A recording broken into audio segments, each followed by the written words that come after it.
ذرا تصور کریں، ایک ایسی قوم جسے اللہ نے وہ طاقت دی جو اس وقت دنیا میں کسی کے پاس نہیں تھی۔ قرآن سوال کرتا ہے، الم تر کیف فعل ربک بعاد ارم ذات العماد، کیا تم نے نہیں دیکھا کہ تمہارے رب نے عاد کے ساتھ کیا کیا؟ یہ کوئی عام قوم نہیں تھی، یہ وہ لوگ تھے جو مضبوط ستونوں والی عمارتیں بناتے تھے، جن کے جسم طاقتور تھے اور جو اپنی قوت پر ناز کرتے تھے۔ اللہ تعالیٰ فرماتا ہے، وَزَادَكُمْ فِي الْخَلْقِ بَسْطَةً، اور اس نے تمہیں جسمانی طاقت میں بڑھا دیا تھا۔ یہ طاقت نعمت تھی، لیکن جب نعمت پر شکر نہ ہو تو وہی نعمت آزمائش بن جاتی ہے۔ قوم عاد نے یہی کیا۔ طاقت جب دل میں غرور بن جائے تو زبان پر یہ جملہ آتا ہے۔ قرآن کہتا ہے، فَأَمَّا عَادٌ فَاسْتَكْبَرُوا فِي الْأَرْضِ بِغَيْرِ الْحَقِّ وَقَالُوا مَنْ أَشَدُّ مِنَّا قُوَّةً، عاد نے زمین میں ناحق تکبر کیا اور کہا، ہم سے زیادہ طاقتور کون ہے؟ یہ صرف ایک جملہ نہیں تھا، یہ اللہ کے مقابلے میں کھڑا ہونے کا اعلان تھا۔ اللہ فوراً جواب دیتا ہے، اَوَلَمْ يَرَوْا أَنَّ اللَّهَ الَّذِي خَلَقَهُمْ هُوَ أَشَدُّ مِنْهُمْ قُوَّةً، کیا انہوں نے نہیں دیکھا کہ جس اللہ نے انہیں پیدا کیا وہ ان سے زیادہ طاقتور ہے؟ لیکن عاد نے آیات کو جھٹلایا، نصیحت کو ٹھکرایا اور اللہ کو بلا دیا، اور یہی وہ لمحہ تھا جب اللہ نے ان کی طرف اپنے نبی کو بھیجا، جب غرور حد سے بڑھ گیا، جب طاقت نے آنکھوں پر پردہ ڈال دیا، اور جب قوم عاد یہ سمجھ بیٹھی کہ اب انہیں کوئی جھکا نہیں سکتا، تو اللہ نے انہیں آخری موقع دیا۔ قرآن کہتا ہے، وَإِلَىٰ عَادٍ أَخَاهُمْ هُودًا، اور عاد کی طرف ان کے بھائی ہود کو بھیجا۔ یہ لفظ اخاہم ہمیں ایک اہم بات سکھاتا ہے۔ حضرت ہود علیہ السلام باہر سے نہیں آئے تھے، اجنبی نہیں تھے، دشمن نہیں تھے، بلکہ انہی کے بھائی تھے۔ حضرت ہود علیہ السلام نے اپنی قوم سے کہا، یا قوم اعبدوا اللہ ما لکم من الہ غیرہ، اے میری قوم، اللہ کی عبادت کرو، اس کے سوا تمہارا کوئی معبود نہیں۔ یہی ہر نبی کا پیغام تھا، نہ الفاظ بدلے نہ پیغام بدلا، صرف ایک بات، اللہ کی بندگی۔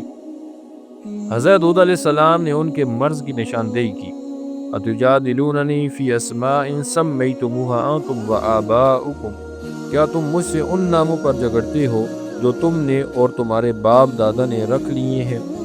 یعنی تم خود گڑے ہوئے معبودوں کے ناموں پر اللہ سے بحث کر رہے ہو۔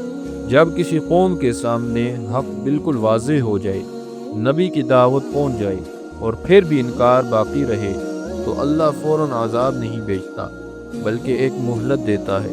قوم عاد کو بھی یہی مہلت دی گئی۔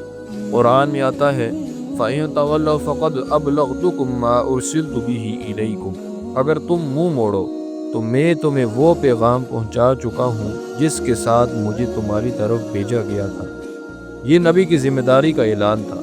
ہدایت زبردستی نہیں ہوتی، پیغام پہنچا دینا کافی ہوتا ہے۔ مہلت کیوں دی گئی؟ اللہ تعالیٰ فرماتا ہے، وَمَا كَانَ اللَّهُ لِيُعَذِّبَهُمْ وَأَنتَ فِيهِمْ، اللہ ایسا نہیں کہ انہیں عذاب دے جب تک ان میں نبی موجود ہوں۔ یہ اللہ کی رحمت کا اصول ہے، جب تک نبی موجود ہو عذاب مؤخر رہتا ہے۔ قوم عاد پر سب سے پہلے علامت یہ ظاہر ہوئی کہ بارش رک گئی۔ قرآن میں حضرت ہود علیہ السلام پہلے ہی فرما چکے تھے، یرسل السماء علیکم مدرارا، اگر توبہ کرو گے تو آسمان سے خوب بارش ہوگی۔ لیکن جب توبہ نہ ہوئی تو بارش بھی نہ ہوئی، زمین سوکھنے لگی، باغ اجڑنے لگے اور طاقتور جسم کمزوری محسوس کرنے لگے۔ لیکن افسوس، قوم عاد نے اسے بھی آزمائش نہ سمجھا۔ یہ وقتی قحط ہے، یہ قدرتی مسئلہ ہے، یہ ہماری طاقت کو نہیں توڑ سکتا۔ یہی سوچ قوموں کو لے ڈوبتی ہے۔ پھر ایک دن آسمان پر ایک بڑا بادل نمودار ہوا۔ قرآن کہتا ہے، فَلَمَّا رَأَوْهُ عَارِضًا مُسْتَقْبِلَ أَوْدِيَتِهِمْ، جب انہوں نے ایک بادل کو اپنی وادیوں کی طرف آتے دیکھا، خوشی جو غلط فہمی تھی، انہوں نے کہا، قَالُوا هَذَا عَارِضٌ مُمْطِرُنَا، انہوں نے کہا یہ بادل ہے جو ہم پر بارش برسائے گا۔ یہ وہ لمحہ تھا جب وہ سمجھ رہے تھے کہ رحمت آ رہی ہے، لیکن حقیقت کچھ اور تھی۔ قرآن فوراً کہتا ہے، بل ہوا مستعجلتم بہ ریح فیہا عذاب علیم، بلکہ یہ وہی ہے جس کی تم جلدی میں چاہتے تھے، ایک ایسی آندھی جس میں دردناک عذاب ہے۔ یہ بادل نہیں تھا، یہ فیصلہ تھا، یہی شرک کی حقیقت ہے۔ انسان خود نام رکھتا ہے اور پھر انہیں خدا مان لیتا ہے۔ حضرت ہود علیہ السلام نے انہیں صرف ڈرایا نہیں بلکہ راستہ بھی دکھایا۔ قرآن فرماتا ہے وَيَا قَوْمِ اسْتَغْفِرُوا رَبَّكُمْ ثُمَّ تُوبُوا إِلَيْهِ يُرْسِلِ السَّمَاءَ عَلَيْكُمْ مِدْرَارًا۔ اے میری قوم، اپنے رب سے بخشش مانگو، پھر اس کی طرف توبہ کرو، وہ تم پر آسمان سے خوب بارش برسائے گا۔ یہ بہت بڑا نقطہ ہے۔ عذاب سے پہلے اللہ ہمیشہ توبہ کا دروازہ کھولتا ہے، رحمت کا وعدہ کرتا ہے، نعمتوں کی بشارت دیتا ہے۔ لیکن قوم نے کیا جواب دیا؟ قوم عاد نے کہا قالوا یا ہود ما جئتنا ببینہ وما نحن بتارکی آلہتنا عن قولک۔ انہوں نے کہا اے ہود، تم ہمارے پاس کوئی واضح دلیل نہیں لائی اور ہم تمہاری بات پر اپنے معبودوں کو چھوڑنے والے نہیں۔ یہ انکار تھا، واضح کھلا ضدی انکار۔ حضرت ہود علیہ السلام نے کہا انی اشہد اللہ واشہد انی بریء مما تشرکون۔ میں اللہ کو گواہ بناتا ہوں اور تم بھی گواہ رہو کہ میں تمہارے شرک سے بیزار ہوں۔ یہ وہ لمحہ تھا جب حق اور باطل بالکل الگ ہو گئے۔ وہ لمحہ آ چکا تھا جس کا فیصلہ آسمان میں ہو چکا تھا۔ قوم عاد، جسے اپنی طاقت پر ناز تھا، جس نے کہا تھا ہم سے زیادہ طاقتور کون ہے، اب اسی طاقت کا امتحان ہونے والا تھا۔ وہ ہوا جس میں عذاب تھا، قرآن اعلان کرتا ہے ریح فیہا عذاب علیم، ایک ایسی ہوا جس میں دردناک عذاب تھا۔ یہ کوئی عام آندھی نہیں تھی، یہ اللہ کا حکم تھی۔ کتنے دن اور راتیں؟ قرآن اس کی مدت بیان کرتا ہے سخرها علیہم 7 لیال و 8 ایام حسوما۔ اللہ نے اسے ان پر 7 راتیں اور 8 دن مسلسل مسلط رکھا۔ 7 راتیں 8 دن بغیر رکے، نہ پناہ نہ بچاؤ نہ طاقت کام آئی۔ اللہ فرماتا ہے فَتَرَى الْقَوْمَ فِيهَا صَرْعَىٰ كَأَنَّهُمْ أَعْجَازُ نَخْلٍ خَاوِيَةٍ۔ تم انہیں اس میں گرے ہوئے دیکھتے گویا وہ کھجور کے کھوکھلے تنے ہوں۔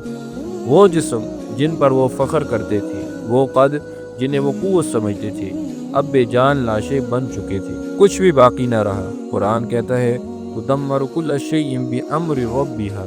وہ ہوا اپنے رب کے حکم سے ہر چیز کو تباہ کر دیتی تھی۔ محلات، ستون، طاقتور قلعے سب مٹ گئے۔ پھر قرآن فیصلہ سناتا ہے فَأَصْبَحُوا لَا يُرَىٰ إِلَّا مَسَاكِنُهُمْ۔ پھر ان کے گھر ہی نظر آتے تھے، انسان نہیں، صرف کھنڈر۔ قوم عاد مٹ چکی تھی، ان کی طاقت، ان کا غرور، ان کے قلعے سب تاریخ بن چکے تھے۔ لیکن قرآن کا ذکر بار بار کرتا ہے۔ سوال یہ ہے کیوں؟